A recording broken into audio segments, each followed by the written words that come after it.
Hello, gorgeous, and welcome to the Midlife Realignment. I'm your host, Esther Blum, and I'm here to disrupt the narrative on perimenopause and menopause with humor, nutrition, hormones, and fierce self-advocacy. Together, we'll rewrite your story and the rules because there's a light at the end of the vaginal tunnel. Let's go. Today on the Midlife Realignment podcast, I am joined by Jill Coleman, who is a founder of JillFit, a seven-figure online coaching business. Jill is the host of two podcasts, the Best Life podcast and Fit Biz You, which teaches health and fitness pros how to start and scale their online coaching businesses. Jill is the host of two podcasts, the Best Life podcast and Fit Biz You, which teaches health and fitness pros how to start and scale their online coaching businesses. Side note, Jill is also an incredibly dear friend to me, a mentor personally and professionally, and just an all-around mindset badass. And today we talk about dealing with the online trolls, dealing with a changing physique, and building real psychological chops and anchor actions to help you be your best self. Enjoy the show. My sister queen, Jill Coleman. It's so good to see you. What's going on?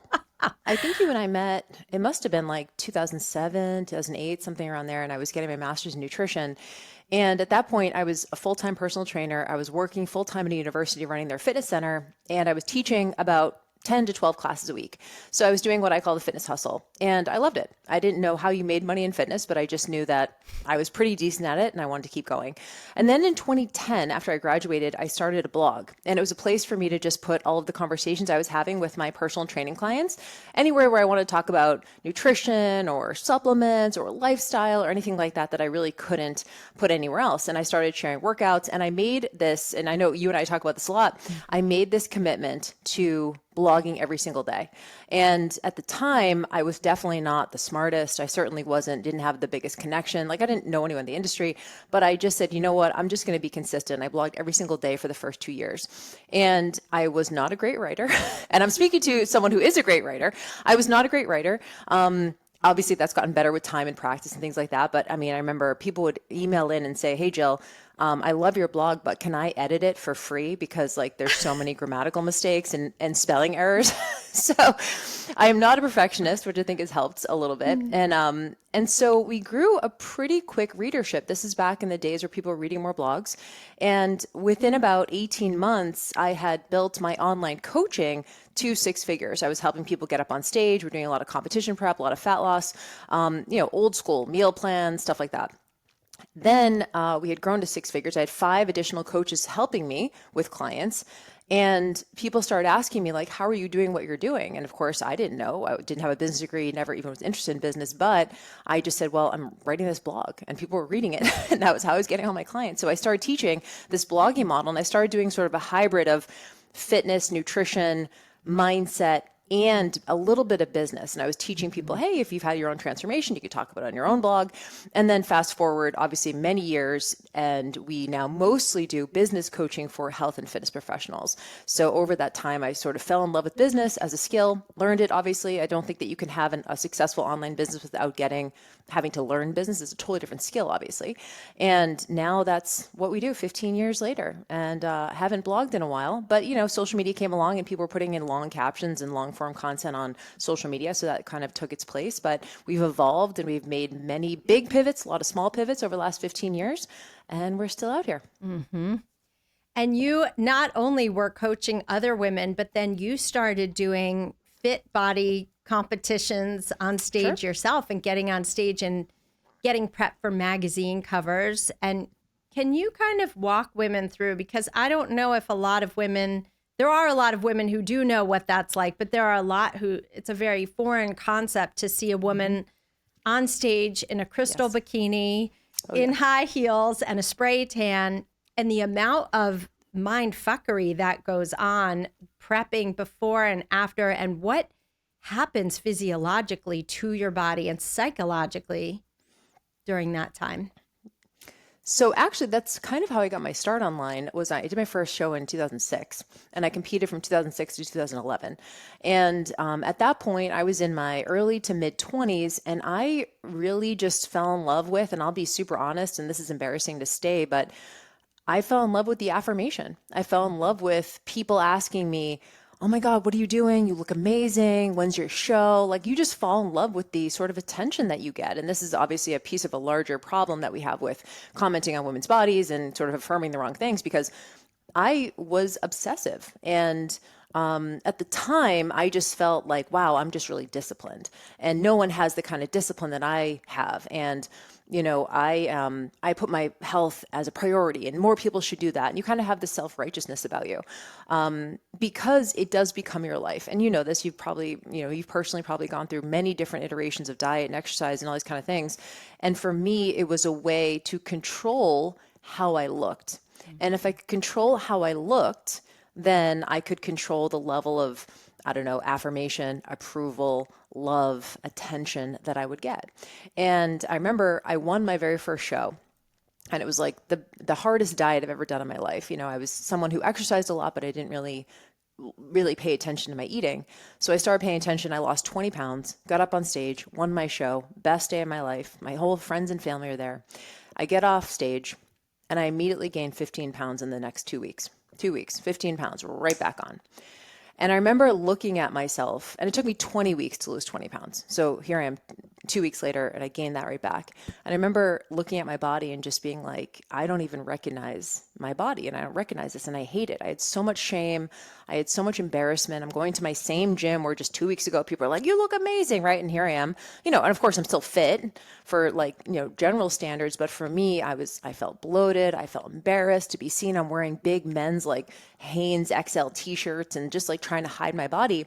And I go, well, the only way to get the affirmation back is I got to do another show. So I went on this then 5-year roller coaster of either I was training for a show and I was dieting super hard, or I was off and I was binging. And when you have that level of affirmation that you get from your looks, you kind of forget that there's other ways to get affirmation. And I remember my ex-husband at the time, and you know him really well, and he just said to me, because I was spiraling and I was so upset and I couldn't lose weight and all this kind of stuff. And he said, Jill, you have a friggin' master's degree. You're a great writer. You're so smart. Why do you keep caring so much about how you look? This is not your only contribution. And at the time, of course, I couldn't hear it, right? I'm like, I'm trying to get on a magazine cover and whatever. So those years, I look back on them with a lot of lessons and a lot of compassion for my younger self, because you just don't know what you don't know. You have to go through experience. So when people say like, hey, I want to do a show, I say, you should do it. If you feel like a calling to do that, especially women our age, there are, you start to see women in their 40s and 50s going, maybe I could get in the best shape of my life. And I think everyone should if that's what you want to do. But now we have more education around rebounding and reverse dieting and stuff we didn't have when I was there. I remember getting off stage and just literally shoving food into my face, and I was like, where are the magazine articles about this? No one's talking about this. And I felt very disillusioned with the space, and I just felt like the only way to fit in was, I have to do these ego pursuits and whatever. So yeah, I did 7 magazine covers, but was years and years of deprive then binge. And then about a couple years into JillFit, I started being like, all right, I'm not doing any more shows. I'm not doing any more shoots. I got to figure this out for good. And that's when Moderation 365 came about. And I guess now you would call it more like intuitive eating. And that whole curriculum was what I was going through. And I was teaching it in real time on my blog. And then we turned it into a certification. And now we certify other professionals in this sort of methodology, which cuts to the middle of this sort of deprive and binge cycle. And, now you have things like GLP-1 and kind of things that silence the food noise. But back then, like this was the thing was like, how do I stop thinking about food every minute of every day and counting and measuring and all this incessant, stress? And Moderation 365 was that solution for me. And then I started teaching other women, and we kind of pivoted away from the hardcore dieting. And that's how the evolution happened. And A, thank you for sharing that. But B, I also remember you talking about having the bags of Reese's Pieces. Can you talk about that and like how you really healed your relationship with food and your body, and how you enabled yourself to actually gain some weight? You allowed yourself the space to gain weight to ultimately heal your metabolism, because so many women who come to me in my practice are chronic dieters, chronic undereaters. They're eating less than 1,200 calories a day. And it is a real mind fuck to gain that weight short term. So how can you just talk about your experience Sure. there? Yeah. So what you're referring to is, it was funny because this was like my kind of first step into, okay, I'm not going to be a chronic diet anymore. I was like, I'm going to have a cheat day, right? I'm going to have a cheat day or a cheat meal or whatever. And I was like, yeah, I'm flexible dieting or whatever, but still, when I look back on that, it was every Sunday night, I would give myself permission to have a bag of, I'd go to one of those stores that have like bulk candy, and I was like, oh, I'm so excited. It's like, I work my ass off all week. I get to have this. And this was this one week, had a bag of Reese's Pieces measured out. I get home and my husband at the time takes the bag, takes a huge handful of it and just shoves it down his mouth. I started crying because I'm like, you don't understand. That's my allotted treat for the week. You can have anything you want all the time. Why are you taking my... And I knew in that moment that something was messed up with me. Like, I knew that was one of the moments where I was just like, this is not normal. This is not normal. And I'll tell you what it was about a couple weeks later, and I had food prepped every single Sunday. And for people who food prep, I get it. Like, if it really works for you, amazing. I had food prepped every single week for like 6 years without missing one Sunday. And I remember thinking to myself, like, this one week, I was like, all right, Jill, if you really want to figure this out, you have to figure out how to eat healthy forever. It can't be on or off. And I was like, I just don't want to food prep this week. I was just done with it. I'm like, I am so tired of doing this. I'm so sick of this diet food. I just can't stand anymore. And I said to myself, I'm not going to prep my food this week. I will literally go to McDonald's 3 times a day. I don't care. Like, I will gain 50 pounds. I just can't keep doing this. And I'm like, here we go. And that week went by and it wasn't perfect, but I had, protein bars, shakes, things like that, like more convenience type foods. Not perfect. But I remember I got to the end of the week and I didn't gain the 50 pounds I thought I was going to gain by not being so in control, And I was like, wow. And Esther, that was the last time I food prepped in 2011. It's never done it since. So, luckily I work from home, so I don't have to. But, and that was such a pivotal moment for me to trust that my metabolism would be fine. And that it wasn't like, oh, if I'm not eating perfectly. I remember, these are the old school dieting rules. You can't have dairy, you can't have nuts, you can't have protein powders or shakes or any of these things. It wasn't good enough. You can't even have a banana, right? It's too much sugar. And so we've come a long way. I really think that social media has done a great job of making like reverse dieting and metabolic flexibility and, nutritional flexibility. Like, it's just done a lot to put those ideas out to the masses, which I think is great. So I don't think that, and this is also before we saw the Kim Kardashians, where it was like, I remember getting up on stage and I'd get feedback and the judges would always say, you have to get your ass down. Your ass is too big. Your legs are too big. And now, of course, fast forward 15, 20 years, now those things are coveted, right? We want juicy thighs and we want round butts and like whatever. And I love that for us, but it's taken a while to get there. And so to your question about feeling safe, gaining weight, I think a big transition for me was starting the business. And you can probably speak to this as well, where you start to have other things that give you affirmation, So it wasn't really about money for me. It was more about like, wow, I feel like I'm really making a difference. When you're dieting obsessively and you're getting up on stage and all you're doing is obsessing about your body, it's all about you. It's like, that's it. It's all about you. It's this massively, I don't know, I would say like selfish endeavor, but it's not about, I would make it mean, oh, I'm inspiring other people with my great body. That's not really it, right? Then I fast forward to, oh, I'm actually making a difference in people's lives. People are getting something out of this blog. People are reading it and they're, getting an insight, or they're not feeling as alone in their own journey or whatever. And so you start to have all these other ways and you diversify your affirmation, the places in which you get your affirmation. I think for me, that made this need to have the leanest body not be as important. And, over the years, I gradually gained weight. And so it wasn't like that first time I gained 15 pounds in 2 weeks. You just gradually gain weight and you kind of just plateau and you find your set point and you kind of just hang out there, and then it doesn't become as much of a big deal anymore. Amen. It's so incredibly healthy, and it chronicles your story, Jill. I think chronicles what probably almost every woman goes through in some form or another, is the fighting, the dieting, the trying to shrink ourselves, to make ourselves smaller in 1,000 ways, when the greatest gift we can give ourselves is to get bigger and take up more space. And you've done that with your muscles, which are just gorgeous. I mean, you guys, I have seen Jill over the years in person. Her shoulders are stunning. Her physique is stunning, but what's so stunning is your energy around it, is the reclamation of your body, of saying, I don't need to shrink myself. I don't need to be perfect to get results. I can have indulgences every day. I mean, you kind of build indulgences in every day, as do I most days if I want them. Like, I can have this anytime, and the food loses its power over you. And putting this pressure on your body to actually morph into something maybe it doesn't want to morph into, and focusing instead on serving others and showing up in a really authentic way for yourself. It really is the greatest needle mover. So, and I think it also goes with aging too, right? Like, you over time, I think your 20s, it's really easy to be myopic about your body because, that's, you're kind of the result of these magazine covers that you grew up with and the things you've seen on TV and the sort of red carpet and all that kind of stuff. But over time, you get older and you really do diversify the ways in which you gain affirmation, and it becomes not about you anymore. It becomes, if you have a family, it becomes about that. If you have a spouse or a partner, it becomes about them. If you have, a career, you have a job that you love, it becomes about that too. And so you find other ways to feel good about yourself. And I really think that over time, you just have more experiences, right? You get to 40 and you're like, I've been through a lot. And I'm sorry, but getting as lean as possible ain't on the list of important things anymore. There's just so many other things to care about.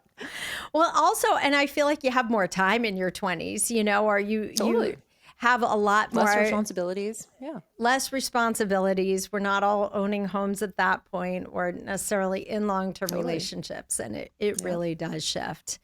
Totally. And how nice to be on the other side of that now, because going through that is not pretty.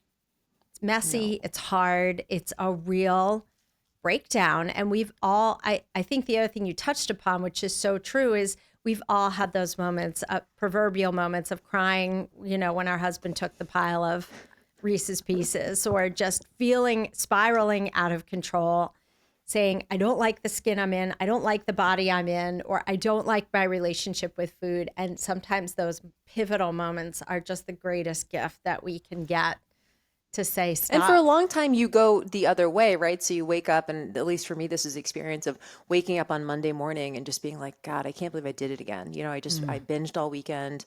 I feel so gross. I feel like I have a brick in my stomach. And I can understand why, a lot of us in the space villainize these fast fixes and these quick fixes and things like that because we know they're unsustainable. But for the person who wakes up and hates their body and is so desperate for their clothes to fit better, they will do anything to get the weight off as fast as possible.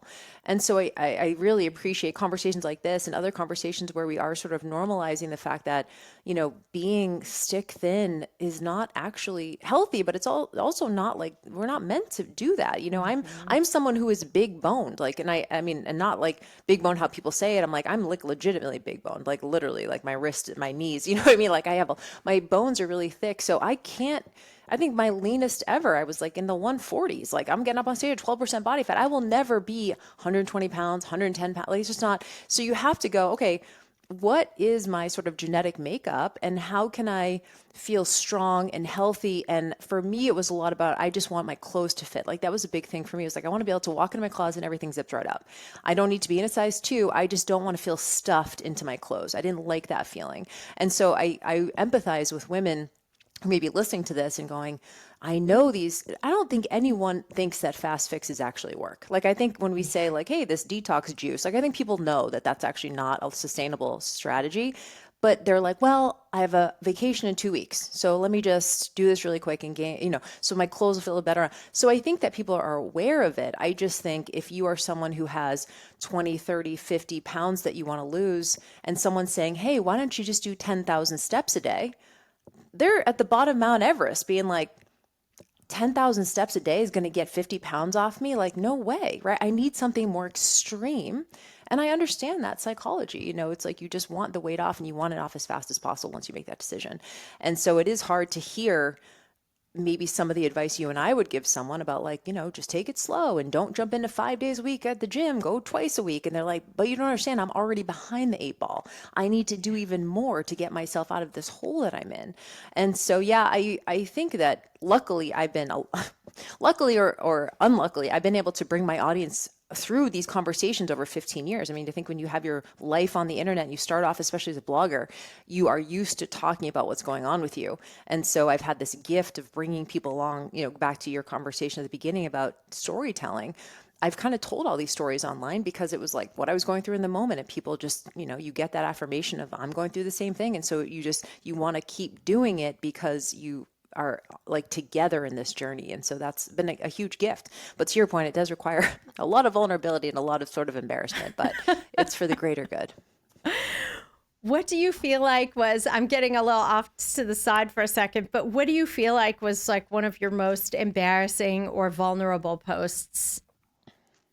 I wrote this blog back in, it must have been early, maybe 2012, and it was entitled, What It Feels Like to Regain Weight You've Lost. And it was just a really poignant piece for me because I had just been through that. And it wasn't even about, there was like, here's the 3 solutions to X, Y, and Z. It wasn't even about giving advice. It was just like a very real account of just how you feel as a woman when you regain weight that you lost, and just how much disappointment you experience and embarrassment you might feel. And I think at that time we weren't seeing that level of vulnerability. Have you heard about like vulnerability porn? Have you heard of that term before? It's like this TikTok term where people cry in cars, and it's almost like to get attention, they call it like. And at that time it wasn't really like that for me. It was just more like, I want to just know I'm not alone. And that was probably one of the more vulnerable pieces. But I've talked about weight regain. I've talked about, definitely going through my marriage publicly, and then divorce publicly, and infidelity publicly. That was definitely embarrassing. There's been a lot. Yeah. Well, you slay me, Jill, because really it's amazing. And it certainly reshaped how I think about food and my body. And it's also reshaped, I think, for a lot of women. Your divorce story in particular was so fascinating because of all the incredible things that actually came out of it, and how it rebirthed and launched really the next best chapter for you, like a whole new version of yourself that truly was burned to the ground and then rose up from the ashes and collected yourself and said, I don't know what the fuck I'm doing right now. But so you picked up, you moved, you drove across the country, and then what happened? What was next? Yeah, it was at the time obviously not fun, but you and my ex-husband and I are really, we're still really close. We're good friends at this point. That was a long time ago. One of the hardest things I think was because both of us were kind of like public figures, at least a little bit at that time. And as a blogger, I was talking a lot about my marriage. That's what you do. You talk about the main characters in your life, the storylines, the narratives. And so I think there was a lot of shock at the time. And not that, we're front page of People magazine or anything, but like, I think there was within our little small community, because my ex-husband was he's a physician. He's like all these really amazing things. He's an author many times over, and he's a really great guy. And he was seen as that person. So I think he even surprised himself, having an affair. So, and he's done a complete 180. He's talked about it tons on social media and tons publicly. He wrote a whole book about it. So, I'm not saying anything that he hasn't shared himself, but so I think that was kind of, for our little tiny ecosystem, was a little bit jarring, and it certainly obviously was for me too. But, we did try and stay together for about a year, and then I kind of realized that nothing had really changed, and he was still going through his own stuff, and I felt like I didn't really fit anymore in that life. And we were living in North Carolina, and within a week I decided to move. I got a lease in Los Angeles, packed up all my stuff in my car that I owned, and I left and I drove across country. And when I showed up in Los Angeles, I didn't know anybody, but I had been there for work a number of times and whatever. There's a lot of fitness people, and I was kind of like, well, it's either here or New York. I would have been closer to you if I went to New York, but it was more like, okay, these are the fitness hubs are. And so I went out to LA, got a lease. And, one of the things that really, not at the time, but later, I was so grateful was for my business. This is 5 years into JillFit. I had my own money and I was able to leave financially. I was able to leave. And I remember having so much gratitude. I even wrote it like the very first night that I was traveling. I wrote like 5 gratitudes. I'm like, this is just a really shitty day. Like, if I can find 5 things to be grateful for on like a really bad day, or I'm literally leaving my marriage. And one of them was that I was financially able to leave. And I don't take that for granted. And that has become my why at JillFit. It's like, I want women having their own money, and not only having their own money, but having a lot of money.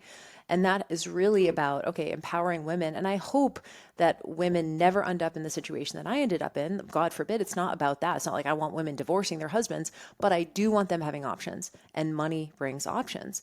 And especially when you're able to make money doing something that you love. And so that has become our why at JillFit, is this, empowering women to have their own money, make their own money, even if they never have to use it for something like that.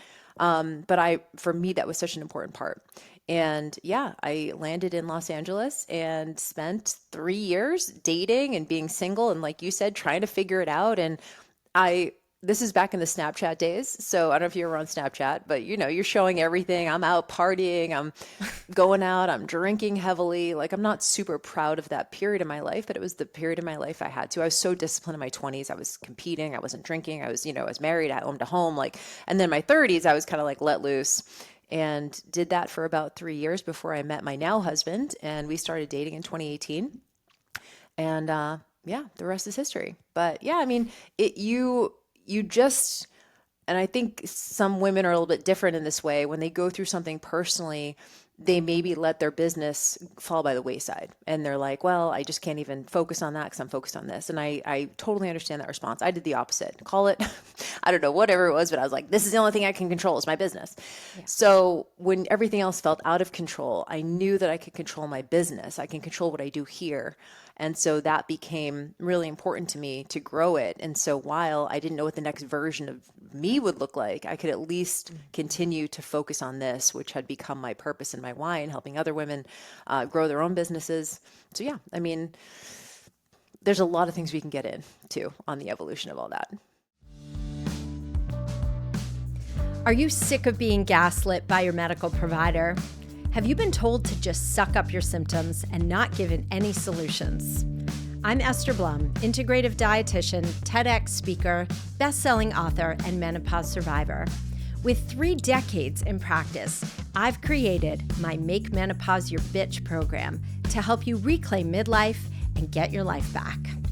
Get personalized hormone tests, gut healing protocols, custom supplements, and coaching with me. Reset your sleep, banish bloating, crush workouts, and reignite that sexy spark, all in a badass community of women like you. Visit estherblum.com to learn more.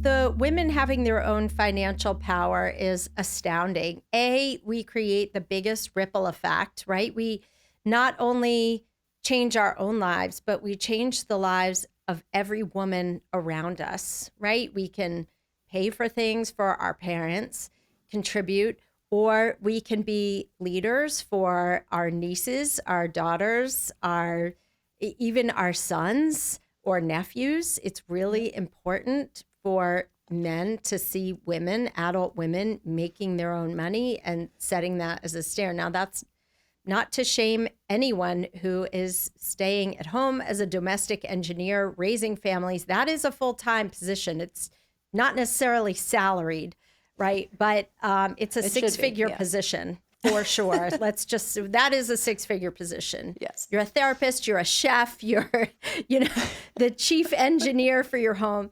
Okay. Yes. But all that aside, the teaching women how to have financial freedom enables them to make choices where they never have to ask permission. Becomes a partnership.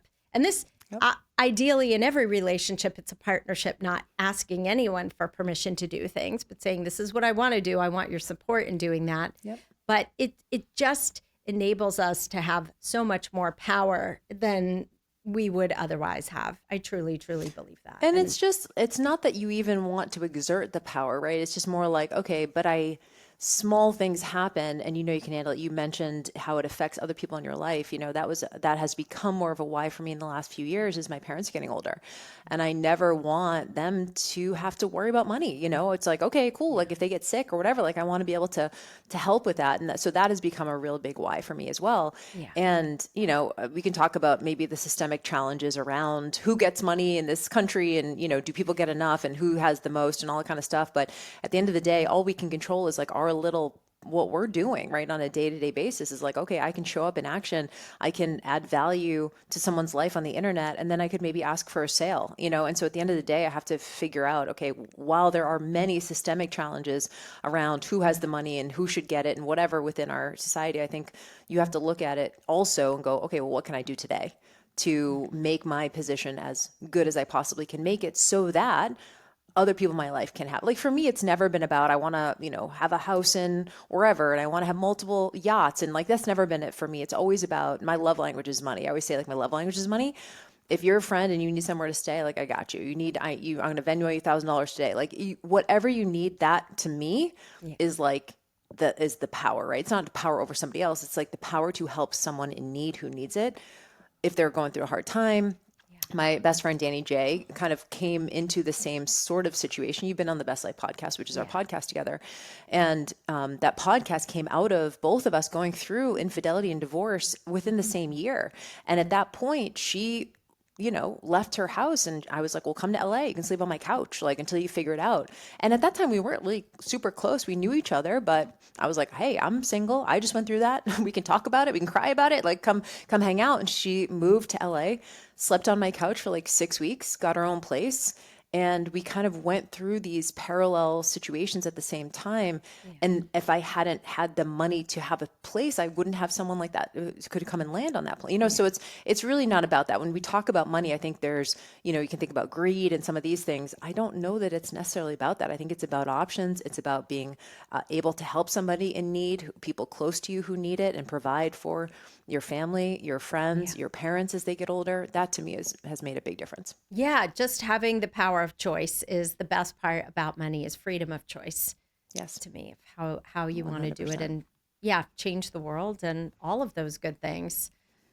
Can we circle back to the muscles and taking up more space, because putting on muscle is something that you did so beautifully after your divorce. You not only grew your business, but you also grew your muscles and you stepped powerfully into gaining more weight, into putting on muscle mass, and then also dealing with a lot of trolls in the process, surprisingly. So can you kind of talk about how you really built your physical and emotional resilience with your muscles and your mindset shifts?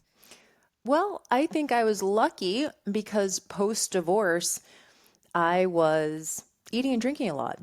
So I think, you're going to the gym and you're eating and drinking a lot, you're going to put on muscle. So I think I was lucky that I was in a position where, I lived in Venice Beach in California, famous Muscle Beach, Gold's Gym Venice. I was going in there, all these guys, women getting up on stage and things like that. And so it was just really cool to be in that space. And again, at the same time, I was at the time coping quite heavily with food and exercise. And it wasn't like I was binge eating, but I was certainly drinking more than I would like to. I'm definitely in a surplus. Maybe not making some of the best diet choices at that time, but you're in survival mode, quite frankly, and you don't realize it at the time, but looking back, you're like, yes, that was a coping mechanism. That was just what you were doing. You get on dating apps, you need affirmation from men, like all these kind of coping mechanisms that you're not super proud of, but at the time you just go, well, what else are you going to do? Like you're trying to deal with the day to day of pain and resentment and hurt and all the things that you have when you're healing out of a relationship. And so, I think that happened maybe not by choice, but definitely by circumstance. And what else are you going to do but own it? At the end of the day, I can't be like, I hate my muscles. It's like, no, I did it on purpose. Like these are here because I go to the gym, right? Like I go to the gym, I train intensely. I was probably the strongest I'd ever been at that time. I was deadlifting like 300 pounds. I was squatting like 235 pounds. Like, I could have probably done a powerlifting competition. But, I had put on muscle. I was probably the heaviest I'd ever been, but I was also like had a lot of muscle too. And it just was what it was. It was a period of time and I loved it. I mean, I wasn't going to be upset by it. I was doing it on purpose. And then I started dating Keith. And I don't know if you ever had this experience when you're like, you're excited about somebody and you have butterflies. You actually don't, you like kind of lose your appetite a little bit. You're kind of like excited to see them and whatever. And so for about 6 months after we started dating, I wasn't really eating as much. And he doesn't drink, which was actually such a gift at the time. I felt like really self-conscious, but because he didn't, I found myself drinking way less. And I ended up losing about 15 pounds in our first year of dating, just not even on purpose, just sort of because of the lifestyle had changed. And it's sort of evened out since then. So now it's pretty easy. And I do feel like if you are a woman who tends to, you grow up an athlete or you tend towards muscle mass, you have to just own it. You have to own it. And ironically, I live in Los Angeles now. I wear way less clothes than I did in North Carolina. So your body's on show a little bit more. People are outside all the time. You're at the beach. We leave like a quarter mile from the beach. So yeah, even you just have to own it. Yeah, you do. And so, along the lines of owning it, how do you handle it? Being such a public figure, people are going to have there's always a couch critic, right? You're either too big, you're too small, too this, too that, too outspoken, you're sharing too much, you're not sharing enough. Like, how do you handle the trolls that have come your way? Especially, I don't know if they're coming to you more online or physically up to you in person at the gym, but how do you manage those comments? Because women's bodies in particular, like if you look at any headline, right? I was reading an old school newspaper this weekend, the New York Post, and on page 2 was a whole post on one of the Kardashians and her big boobs. And I was like, really? Like, there's a lot of shit going down in the world Yes. today. And we're talking about the Kardashian boobs. Give me a break. So there's Right. always, women's bodies are always up for comment. So how do you handle the ones that are coming to you? You know what is definitely a lesson I had to learn, and maybe you've had this experience too, is if you are a woman and you are confident, it is going to be polarizing. It just is across the board. Whether that's comments about your body or comments about how you want attention or comments about how you think so highly of yourself or you're getting too big for your boots or whatever it is. If you're a woman who is, I will say, number one, confident, but also if you're a woman who's successful, or anyone who's successful, success by nature is polarizing. People have something to say about someone who has success. We all do. I mean, even think, I don't know, without even knowing it, we might talk shit about someone who has a lot of money. We're like, like how did they, and it's not, certainly I find myself doing that every once in a while. It's not my highest level self, but I'm like, oh, I got to check myself, especially if it's a woman. I'm like, Jill, well, you advocate for a woman having money. Why is this person who has a lot of money somehow rubbing you the wrong way? Right. So I think the first part is just noticing it. So I think that's probably the hardest part to push through online, is to continue to show up in a way that's authentic. And if your authentic way of being is you're confident, you're going to show up and it's going to be polarizing.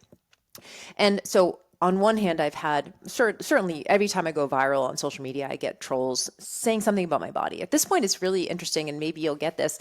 I get more comments now about it being old. That's a big one. Oh, really? Tons of old ageist comments. Yeah, which is crazy, right? Because you're like, but you do realize you will be my age at some point, correct? Like, Yes. we're going the same direction. I get a lot of ageist comments.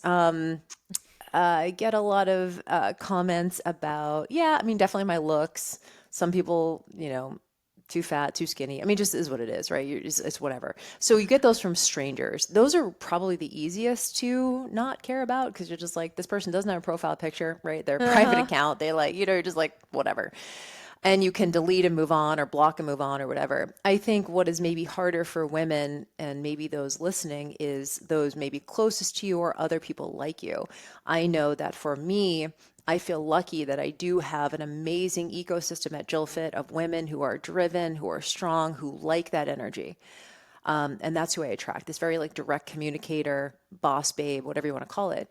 But if you don't like that, and if it rubs you the wrong way, I can be very off-putting to other women. And what's been harder for me is I take that more personally than I take the men or the trolls who are just saying, oh, I must be on steroids or whatever. I think for me, there is still that feeling, and I think all women have this, where there's this people-pleasing side where you want to explain yourself and you want to be like, well, I know you see me as this, but really I'm a nice person. You kind of like over-explain. And that's probably been the hardest, is just being able to detach from how you're perceived. Because you know this, you're doing stuff online, you're putting out posts, you're sending emails. You don't know how those things are going to be received. You wish you could Yeah. be, in someone's office when they receive your email to be like, hey, did you like it? What'd you think? Like, you want to like get that affirmation, but you just have to put it out there and you have to trust that Yeah. whoever is going to like it is going to like it. And for those who it's not for, will also be fine, and they'll pivot away or they'll go somewhere else, they'll unfollow or unsubscribe or whatever. And you have to trust that there's enough to go around. And that you're trying to curate an audience or curate an ecosystem of people who are similar to you. And Hmm. if what you're saying or what you're doing is pushing people away, certain people, then you're just not for them. And they have take it one step further, they have the right to go and find the perfect coach or person for them. And you have to have that self trust that there's enough people who like your message that they will stay. And so I think Yeah. that's probably been the hardest. I do have a very polarizing way that I show up. I'm kind of in your face a little bit. I'm a little bit like kind of tough love, like, and for some people they enjoy that. And I certainly do as well, but it's not for everybody. So yeah, I think if there's anything, that's probably the hardest part. It's so funny that, that people see you as polarizing, because even, your posts that are supposedly tough love are just like, that's just a normal conversation between me and my community, or my close friends anyway, where you're just like, fuck that. I don't, it's so funny to me how just being a woman in your 40s is, and showing up for yourself and working out and being strong and fit, is polarizing or off-putting or even offensive to anybody. That's the most fascinating part, is It that is, that and you have drives to ask people. yourself, like, yeah, and you also go, okay, some people thrive. Like for me, I love seeing strong women who are successful because I'm like, dude, it's possible. I'm like, hell yeah, let's do it. Like for me, Yeah. it shows me what's possible. I think for other women, maybe they feel, or other people in general, just maybe feel a little bit threatened by that. Hmm. It's interesting because my audience is not men, so it's having a conversation about how men post on my things is sort of, it's just not really relevant. It's not relevant to my business. I'm just like, I don't really, not, no offense to men, but I'm just like, I'm not really caring about how they see my stuff. But for women, yeah, I mean, I think we are seeing some really awesome people in our space who are showing up big as women. Rachel Hmm. Godfrey is doing a great job. Obviously, Yes. what's her name? Jen Kirsch. Oh, Jen Kirsch is amazing. Yeah, Jen Kirsch, close to my Molly heart. She's awesome. Gilbraith. Molly Yeah, Molly's Gilbraith. awesome. Dr. Gabrielle Lyon, like you have Yep. these really, really strong women who are showing up Yeah. with like really strong opinions and like letting the chips fall. And I just think we need more of that. And Yeah. if there's someone listening to this who's like, I'm scared to show up that way, just look at the impact that these women are making. They have massive followings, Yeah. they have massive businesses, they're making massive impact in the space. So there is a place for women who are strong physically, strong mentally and emotionally, Mhm. but you have to go all in. And I think sometimes we Mhm. like the idea of it, then we go, oh, I'm getting a little bit too close, and I pull back. I know for me Mhm. that happens where I'm like, I'm going to go all in on my tough love or whatever. And then I'm like, I need to soften it a little bit, so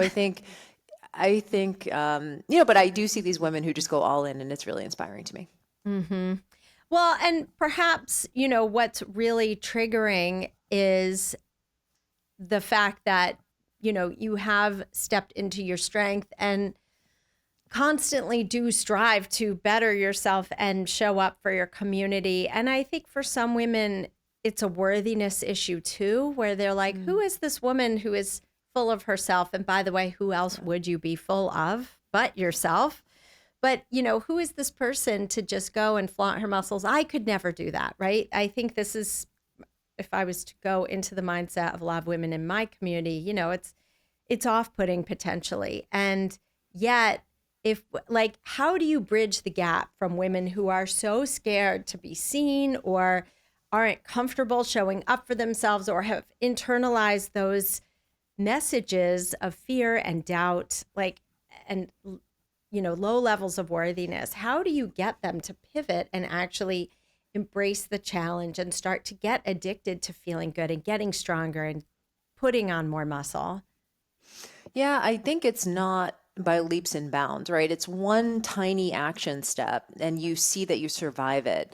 I think that's really it. It's going, okay, like Jen Kirsch, of course, is a mutual friend of ours, and she's grown a massive following over the last couple of years, and she runs into trolls and haters and people, if you have more visibility, you're going to get more different opinions, like you just are. And so I think, when we see a troll or a hater on someone else's post, we go, oh God, we subconsciously go, well, if I get a big following, then that means I'm going to have more of that too. So we stay Yeah. small, we stay more vanilla, right? If I don't say anything to ruffle feathers, because we see examples of it and we're like, God, I'm glad it's not me that's in that. I'm glad it's not me getting those troll and hater comments. But what I think Yeah. that you have to look at is someone who, I mean, Allie Gilbert's another example. Oh, yeah. Her Someone who's grown transformation. quite a bit, and she kind Yeah. of just says what's on her mind, and I really admire it. And she has gotten so much more out of it. I think that's you. That's why I'm saying you have to have the experience to go like, wow, I did Yeah. go a little bit harder with this message, or I did, I went a little more vulnerable with this thing. And you have to have the experience, because not only did you survive it when you do,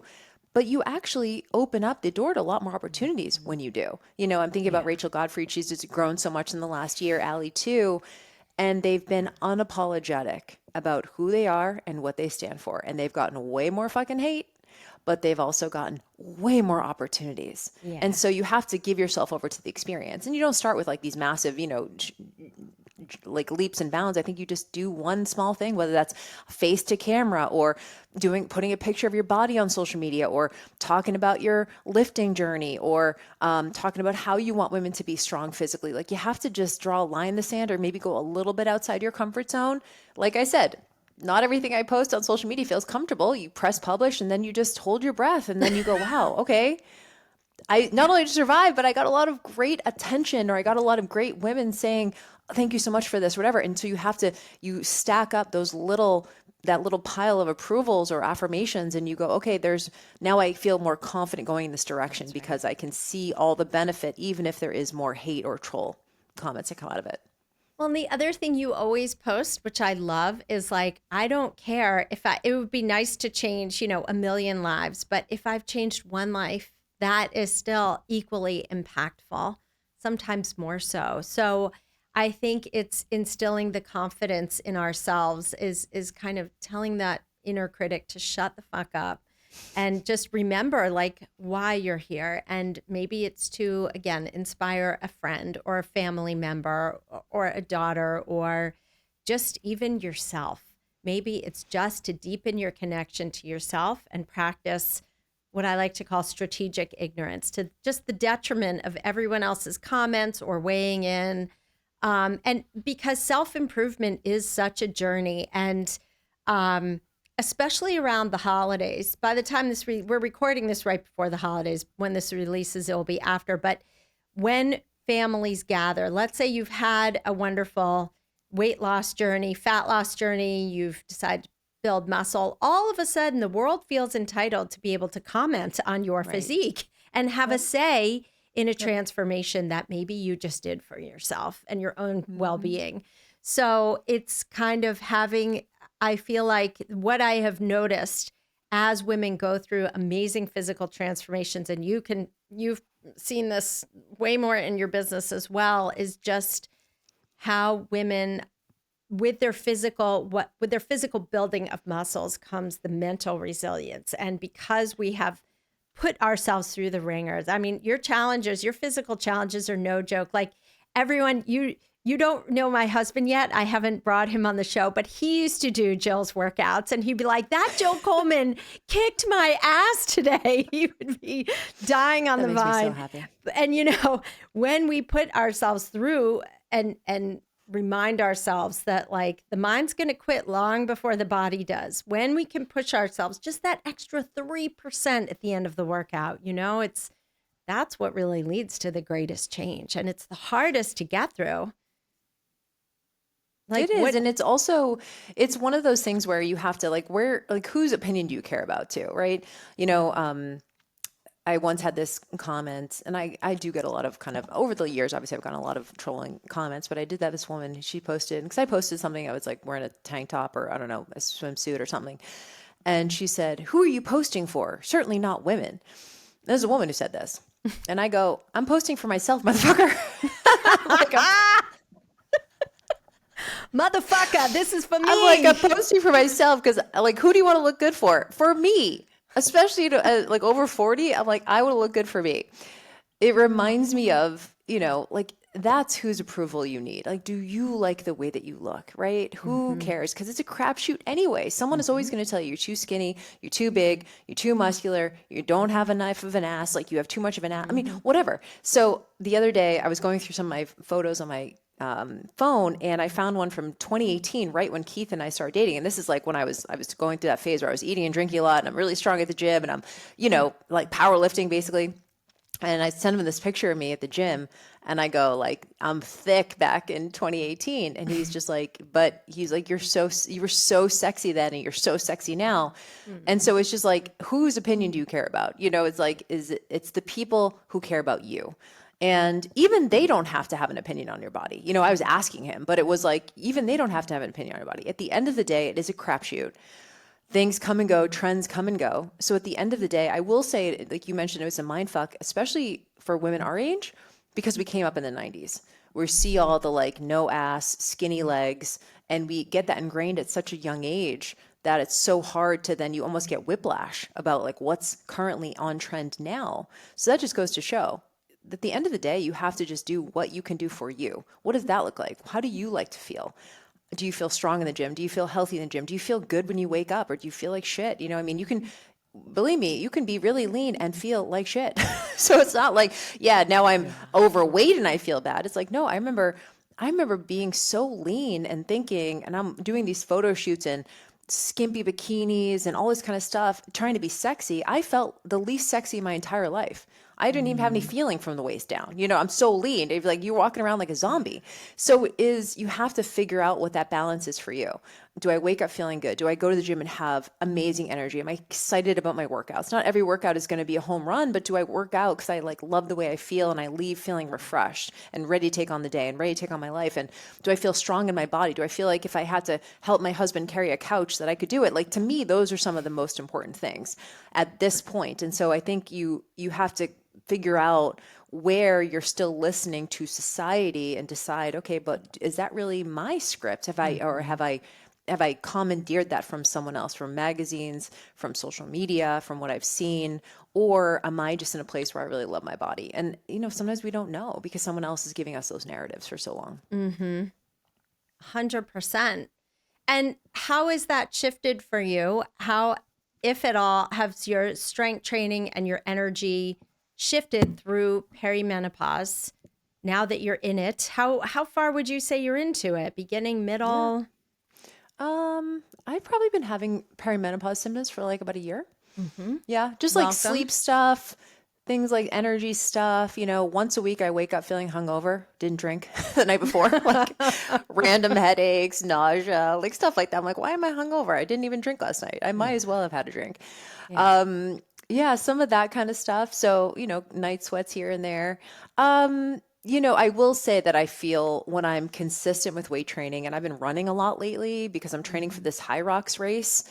So I've been running a lot for the last 3 or 4 months. My hunger and cravings have increased for sure with more cardio, which I've noticed.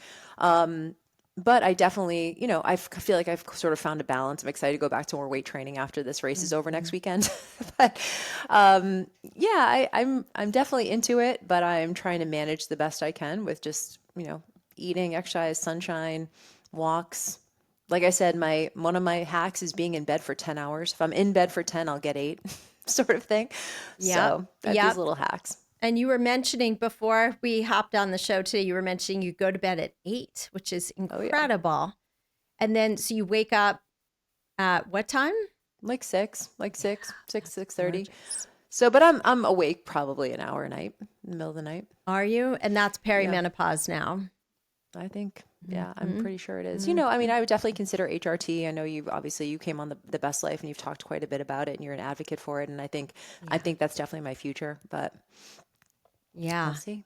Your lifestyle, I mean, I think, just from a lifestyle nutrition perspective, you are truly optimized. The strength training is such an anchor for really the women I have seen in clinical practice. I've been doing this almost 3 decades, and the women who do more weight training do have an easier time. They're losing less muscle, which we lose so much muscle in such a short period of time, especially those last 2 years of perimenopause. We lose the most amount of muscle in the shortest amount of time, but we tend to lose, I don't remember the exact percentage, but it's a couple of percentage points a year in muscle mass when we're not lifting and eating enough protein. So you're doing those incredible things to maintain muscle, which we know it's not only the organ of longevity, but it really helps your sleep. It helps your mood. It helps actually really improve neurotransmitters in your brain, neurotransmitter production. Like there's so many benefits to it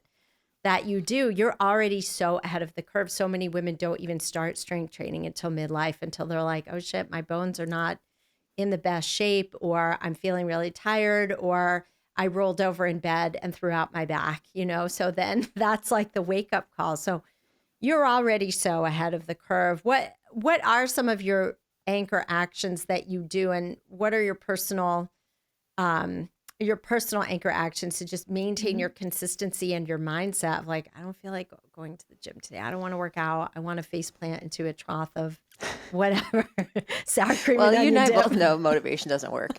I think what you're speaking to about being ahead of the curve with weight training is just, it's always been who I've been, right? So luckily, I'm really lucky that it's just been part of my identity for such a long time, that I never had to get the activation energy to start weight training. It was just always like, that's what I do when I go to the gym. So this might be a little, I don't know, maybe this is a little counterintuitive, or maybe this is like an unpopular opinion, but I go to the gym every day that I'm home. Like if I'm traveling, I oftentimes don't get to the gym, or I can't. I go to the gym every day when I'm home, and not every day is like a heavy lift. It's not like a power through and like doing the biggest thing, but sometimes I just go and I don't know, walk on the treadmill, or I'll do some incline walking, or I'll stretch a little bit or whatever. I do the sauna. The reason why is because it's actually easier, consistency wise, for me to just go to the gym every day than it is to be like, what day is it? Unless I have something and in the morning and maybe I can't get there. But for the most part, I go every morning around 9 a.m. just because it's part of my routine, not because I have to get myself together to go. It's just like, that's what I do at 9 a.m., right? Just like someone would eat breakfast at 7. That's what I do at 9 a.m. And so not every day is a full on crazy workout, but I just go to maintain the level of consistency. So I'm not saying everyone should do that. I know that's maybe a little bit, maybe someone's listening to this a little extreme, but it's actually easier for me to go to the gym every day than it is to try and break it up and be like, what day is it? And how many, like, I just don't even look at a thing. I just go. So luckily it's just part of my identity. And I don't think that you wait for the motivation to hit you. I think you go first, then you feel motivated after. You're like, wow, that was really great. So I think it's the other way around. So for me, luckily, that's been a huge part of it. But anchor actions specifically it's a term that I coined to be like, all right, what are some things that I can do even when I'm in the busiest phase of my life or seasons of my life that will continue to help me recharge my emotional batteries, mental batteries, physical batteries throughout the day. So these are 3 things that are specific to you that help you, give you a little boost of energy throughout the day.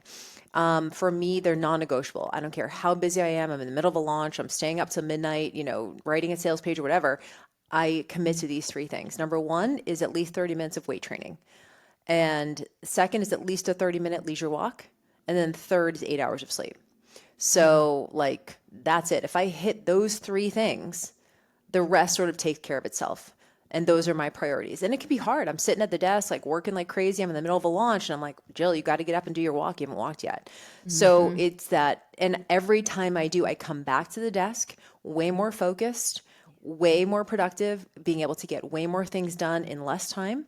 And so I've just noticed these are my specific things that do give me little bits of energy, mental, emotional battery charge throughout the day, and when I commit to them consistently. So for someone else, it could be around eating behaviors like fasting for 12 hours, or it could be, eating 30 grams of protein at breakfast or whatever that thing is for you. But these 3 have been mine. And so these are the things that if I don't do anything else, these are the health behaviors I commit to, no matter what. I love it. And it's so much more productive when you take those breaks. It actually collapses time again, because A, you're getting blood flow to your brain, but B, you're giving your brain a rest and a break. We're not meant to work, hours and hours at a stretch without a break. cognitively. But we feel like we need to, right? If you're like, Yeah. you have a deadline or you have something coming up that's really big, you can convince yourself that I can't even take a second away from this. So, but when you force yourself to, then you just create the show of evidence that like, oh, actually, when I do take a 30-minute break and I go for a walk, it actually does make me more productive and I can get more done in less time. So you have to give yourself that experience for sure. Yes. And as I think a lot of women see too, the gift of midlife and the gift of going through perimenopause, I was so fatigued. It was like, I know early on, by, I would say late 30s, early 40s, I knew 8 p.m. was my cutoff in front of the computer. I can't sleep as well. It dysregulates me and I'm exhausted. Like my brain just doesn't work. But you want to put me in front of the computer at 6 a.m., I'm great to go. So good.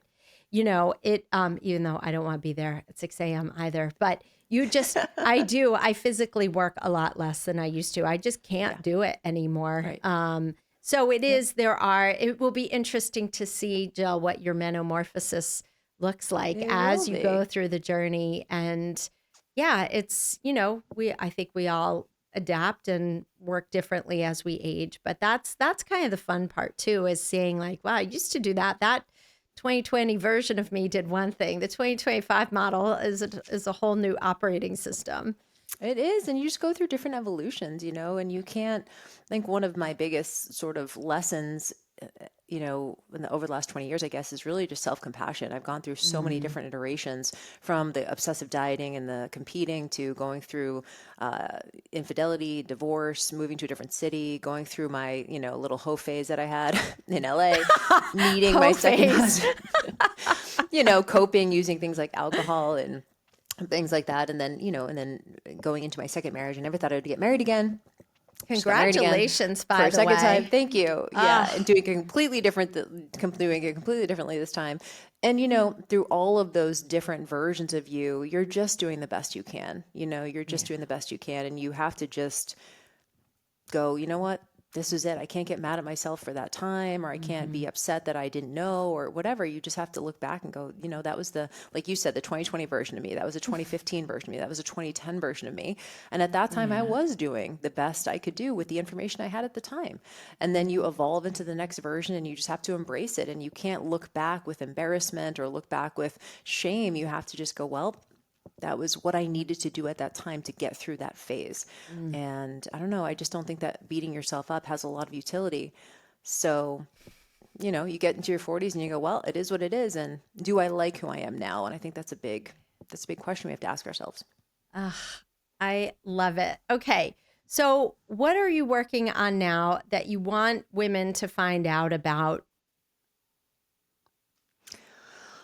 I don't know if I told you this, but we kind of retired the fitness and nutrition side of the business for the first time over the summer. So it doesn't mean we still do sell fitness and nutrition programs, but we're not creating any new ones. We're not launching any new ones in the future. We're going all in on business. So one of the things that we did, and I work with a lot of fitness professionals, coaches, nutrition people, personal trainers, group fitness instructors, health coaches, to help them build their business. And we just launched a brand new program called the Strategy Lab. It's actually a membership for intermediate level online coaches. So online coaches, you're making some money, but you're kind of stuck in this holding pattern of revenue and you want to break through to 6 figures. Really excited about this. Super pumped, brand new. I never thought I would do membership. I bit my tongue. I'm doing it. So pumped. We've been conceptualizing it and building it for the last 6 months. We just did our inaugural launch last week.